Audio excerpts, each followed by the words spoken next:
तो चलिए दोस्तों, आगे बढ़ते हुए बड़ी खुशी की बात है कि आज हमारे साथ फिर एक बड़े मेहमान हमारे साथ जुड़े हैं, मंत्री जी। तो सर, हम आपसे सबसे पहले परिचय जानना चाहेंगे। मेरा नाम श्यामवीर सैनी। मैं उत्तराखंड देवभूमि हरिद्वार से हूँ और जी। वहाँ शिक्षा की नगरी है रुड़की। जी। वो हमारा केंद्र है। जी। वहीं से हम यहाँ माउंट आबू पर आए हैं। जी। जी। जी। जी। सर, हम ये जानना चाहेंगे कि आप अपना पूर्व का जो बैकग्राउंड है, प्रोफेशनल में इस कैसे जुड़े, वो हम जानना चाहेंगे। वो बड़ी रोचक है। जी। मैं वहाँ आरएसएस का काम करता था। जी। तो आरएसएस की जो शाखाएं हैं वो सुबह 4 बजे उठ के 5 से 6 बजे लगती हैं। जी। और जो हमारे जो ब्रह्मा कुमारी का काम है, ये भी सुबह सेंटर पे जाना और वो मुरली सुनना और वो उनकी गतिविधि प्रातःकाल शुरू हो जाती हैं। तो हमारा एक कार्यकर्ता जो ब्लॉक लेवल का था, जी। जी। वो शाखा में ना आकर, आरएसएस के काम में ना जाकर, और वो अपने गांव से, इंटीरियर से रुड़की ब्रह्मा कुमारी के सेंटर पर आता था। जी। जी। जब वो हमको 4-5 बार ना मिला तो हमने कहा वो कहाँ चला गया। जी। तो उन्होंने कहा गांव ने, अब वो रुड़की में एक बहनों का, लड़कियों के कार्यक्रम में जाता है। जी। मैंने उसारे, ईश्वर जी तुम शाखा में नहीं आते और वहाँ जाते हो, वो क्या है वहाँ। उन्होंने कहा भाई साहब वहाँ आकर देख लेना आप क्या है वहाँ। जी। जी। जी। तो मैंने सोचा कि ज़रूर अच्छा काम होगा। तो जी। फिर हमने तय किया और ठीक अगले हफ्ते हम फिर दोनों वहाँ गए। जी। तो मैं पहली बार सन 1987 के आसपास रुड़की के अंदर रामनगर में एक किराए के कमरे में बहनों का सेंटर चलता था यादवपुरी में, मैं वहाँ गया। तब से मैं संपर्क में आया। पर मेरी थी कि मुझे सुबह योग व्यायाम शारीरिक 4 बजे उठना और 6-7 बजे तक वो करना, वो मेरी पिछले 55 साल की जो है वो मेरी कार्यक्रम है। और यही समय मिलता है यहाँ पर प्रातःकाल सेंटर पर जाने का जो। जी। जी। लेकिन गोपाल नाथ जी ने रास्ता निकाला। हम सुबह के टाइम योग करते हैं जी। जी। और यदा कदा महीने में 15 दिन में जब भी कोई है हम सेंटर पे चले जाते हैं। जी। जी। और गोपाल नाथ जी मुझको यहाँ लाए। यहाँ ला कर मुझे अच्छा लगा। हमारी भारतीय जो संस्कृति, सनातन संस्कृति है, लोग ये कहते थे कि ये ब्रह्मा कुमारी वाले या निरंकारी या ये हैं, ये भारतीय संस्कृति से, हिंदू धर्म से विमुख करते हैं। जी। मुझे यहाँ अनुभव आया कि ऐसा नहीं है। जैसे हमारी भारतीय संस्कृति में यत्र नार्यस्तु पूज्यन्ते रमन्ते तत्र देवता, जैसे नारी का सम्मान, माता का सम्मान, बहनों का सम्मान पहले है। जी। और हमारे महापुरुष हैं, हमारे जो भगवान हैं, उनमें गौरी शंकर, राधे श्याम, जी। जी। सीताराम, लक्ष्मी नारायण। जी। तो जी। मुझे यहाँ का लगा कि प्रजापिता ब्रह्मा जो कुमार थे, वो लेखराज जी जिन्होंने ये चलाया, जी। उन्होंने बहनों को, माताओं को जो उस समय दीदियाँ थी, उनको ही इसकी कमान सौंपी। और वो जो है अपनी जो बड़ी बड़ी उस समय की जो नाबालिग यानी कि माइनर जो बालिकाएं थी, वही इस ब्रह्मा कुमारी अंतर्राष्ट्रीय विश्वविद्यालय इस संस्था की हेड बनी। जी। तो ये हमारे संस्कृति जो सनातन संस्कृति है, ये उसके कोई विमुख नहीं है। यहाँ आके अनुभव हुआ।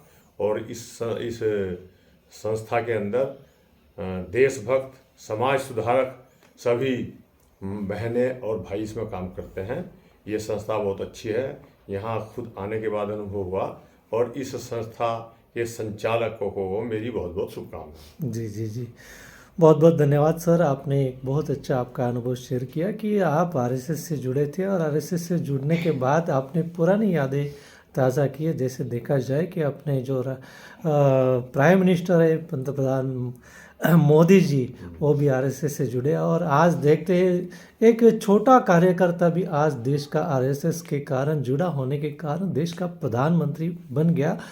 और आरएसएस के में यही बताया जाता कि ज़्यादा करके कि देशभक्ति, देश निष्ठा जगाने का कार्य करते। और मोदी जी ने अभी पिछले ही कार्यक्रम में कहा कि मैं जहाँ पर भी गया हूँ, जिस देश में गया हूँ, ऐसा देश नहीं मिला कि वहाँ ब्रह्मा कुमारी बहनें नहीं मिली।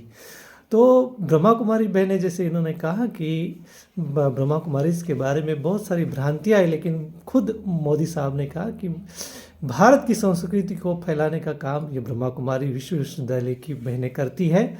और हम यही जानना चाहेंगे आपके कि ये जो 3 दिन का सत्र है, तो 3 दिन के सत्र के आपके क्या विशेष अनुभव रहे?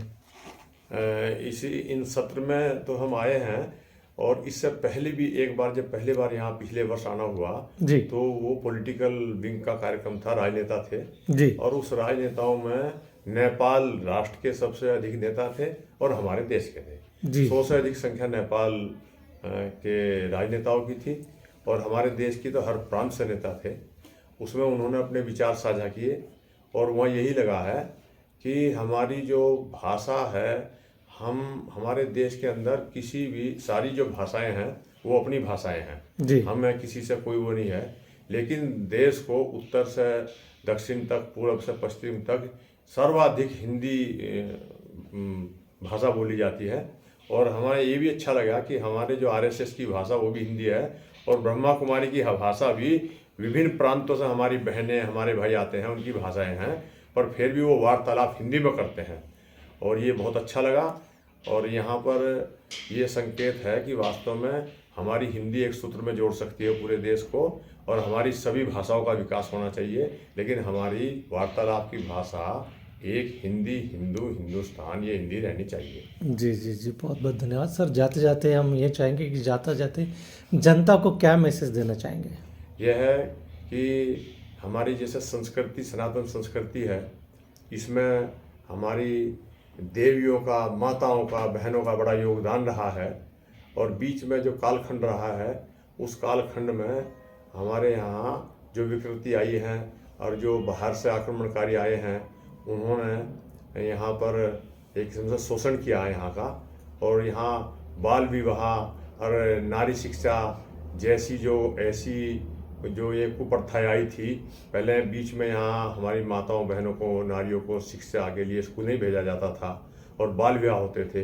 वो इसलिए होते थे कि वो जल्दी ही वो कहीं ना कहीं उनको, वो जो विधर्मी हैं, आक्रमणकारी हैं, उनको अपने कब्जे में ले लेते थे, इसलिए यहाँ पर्दा पड़ता थी। लेकिन नारी उत्थान पे, यानी कि वुमेन एम्पावरमेंट पे जो सबसे ज़्यादा काम हो रहा है, जिसको मोदी जी भी कर रहे हैं, वो ब्रह्मा कुमारी के द्वारा हो रहा है। जी। इसलिए ब्रह्मा कुमारी संस्था को, इस ईश्वरीय विश्वविद्यालय को, इसमें काम करने वालों को, जो हमारे देश की आवश्यकता है, वुमेन एम्पावरमेंट, महिला सशक्तिकरण, वो यहाँ बहुत अच्छे स्तर पर हो रहा है। और यहाँ की जो है प्रमुख भी हमारी दीदियाँ बन रही हैं, ये बहुत अच्छी बात है। मेरी बहुत बहुत शुभकामना। जी जी, बहुत बहुत धन्यवाद सर।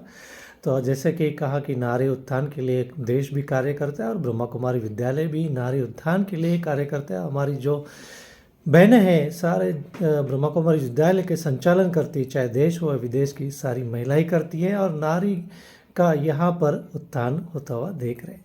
तो चलिए दोस्तों, आप सुन रहे हो रेडियो मधुबन 107.8 FM। सुनते रहो, मुस्कुराते रहो।